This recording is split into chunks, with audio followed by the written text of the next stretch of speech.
Bem, um outro conceito que é de extrema relevância e é central também para a gente entender os fenômenos eletrodinâmicos é a resistência elétrica. Primeiro vamos entender a origem da resistência elétrica. Pois bem, imagine isso aqui seja um pedaço destacado de um condutor sólido. Então, a gente tem aqui esses íons positivos que estão representando os núcleos dos átomos, ok? Que são praticamente fixos em suas posições devido à estrutura cristalina do material, e os elétrons livres que dançam feito doidos aqui de forma desordenada dentro do material. Quando você estabelece uma diferença de potencial, observe, essa extremidade do condutor está num potencial, essa extremidade está em outro potencial, o potencial A maior do que o potencial B, então os elétrons livres vão fluir no sentido do potencial menor para o potencial maior, ok? Inevitavelmente, então, esses elétrons vão colidir com os átomos da estrutura cristalina e vão transferir momento, quantidade de movimento, vão transferir energia, né, durante essas colisões para esses átomos da estrutura cristalina. Esses átomos, então, vão nessa situação, eles vão desempenhar o papel de opositores da corrente, eles vão trabalhar contra a corrente. É daí que surge então a resistência elétrica, ok?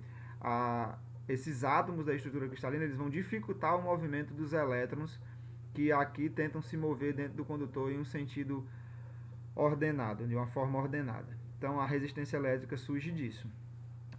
Aqui embaixo está destacado o sentido da corrente elétrica real, a corrente elétrica convencional, né, que nós estamos chamando de corrente I, é no sentido contrário. A gente adota essa corrente, novamente, como se fossem portadores de carga positiva. Ok? Pois bem, quem estudou a resistência elétrica dos condutores, que foi George Simon Ohm, ele percebeu que a resistência elétrica ela obedecia a duas leis que hoje são conhecidas como as leis de Ohm. Né? O que dizia a primeira lei de Ohm, então? Ela dizia o seguinte: para alguns condutores, que nós vamos chamar de condutores ômicos, cada condutor, perceba que eu estou falando do condutor em si, o objeto condutor, o corpo condutor, não o material, a substância, certo? Então, o que Ohm percebeu foi que cada condutor, ele, no caso, os condutores que ele estudou, né, eles apresentavam uma relação de proporção entre a DDP que era aplicada neles e a corrente que se estabelecia por conta daquela DDP. Então, fitando isso em um gráfico, né, o homem percebeu que a DDP e a corrente elétrica, elas apresentavam uma relação linear entre elas, ok? Ou seja, a DDP e a corrente apresentavam um comportamento de função de primeiro grau, ok?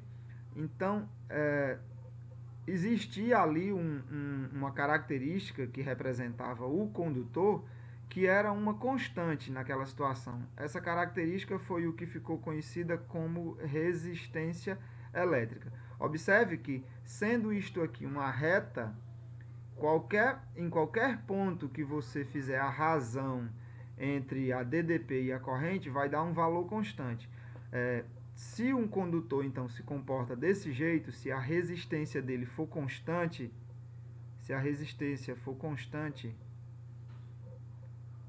para qualquer valor de DDP, para qualquer valor de corrente, a gente chama esses condutores de condutores ômicos, porque obedecem à primeira lei de Ohm. Não me interessa qual a DDP que foi estabelecida naquele condutor, não me interessa qual a corrente que se estabeleceu lá. A resistência permanece a mesma. Ela funciona como uma característica daquele condutor. Por outro lado, se a resistência varia para diferentes valores de DDP e de corrente, os condutores são chamados de não ômicos, ok? Nesse nosso curso aqui, a nível médio, a gente vai tratar simplesmente dos condutores ômicos, ou seja, toda vida que a gente se referir a um condutor, a gente vai estar implicitamente considerando que ele é ômico e que, portanto, ele obedece a essa relação aqui, que é a primeira lei de Ohm. A segunda lei de Ohm, que diz respeito ainda ao conceito de resistência, ela mostra para a gente que a resistência de um condutor depende de alguns fatores geométricos e do material do próprio condutor. No caso, vamos considerar aqui para um fio. Imagina aqui um fio cilíndrico. Esse fio tem uma área de seção transversal A e um comprimento L. E o material desse fio tem uma característica que nós vamos representar pela letra ρ. Já já a gente explica o que é essa característica. Pois bem, se a gente pensar naquele modelo do que é a resistência elétrica, de onde vem a resistência elétrica, fica fácil perceber que a resistência de um fio depende do comprimento. Porque quanto mais comprido for o fio, mais colisões os elétrons livres vão sofrer para chegar de uma extremidade à outra, ou seja, eles vão sofrer uma oposição maior ao seu movimento. Então, a resistência é proporcional ao comprimento. Outra coisa que a gente percebe também é que quanto mais largo for o fio, mais elétrons conseguem passar de uma só vez, ou seja, o fio vai oferecer menor resistência se ele for mais largo. Isso quer dizer então que a resistência é inversamente proporcional à seção transversal do fio. E é óbvio que a resistência deve depender de que tipo de material é esse aqui. Alguns materiais oferecem mais resistência, outros materiais oferecem menos resistência. Essa característica que vai então representar a capacidade que o material tem de resistir à passagem da corrente vai ser chamada de resistividade. Ok? Isso aqui então vai ser a resistividade. Se a gente considerar que a resistência elétrica tem unidade de medida volt por ampere, isso aqui recebe um nome, isso é chamado de ohm, em homenagem ao cientista que estudou o tema, e o símbolo que nós vamos usar para representar o ohm é a letra grega ômega. Então, quando a gente diz que uma resistência vale 1 ohm, é uma resistência de 1 volt por ampere. O que significa isso? Que quando um objeto tem uma resistência de 1 ohm, significa que se eu estabelecer nesse objeto um ADDP de 1 volt, a corrente que vai passar lá é uma corrente de 1 ampere. Pois bem, considerando que a resistência é expressa em ohm, a resistividade pode ser expressa em ohm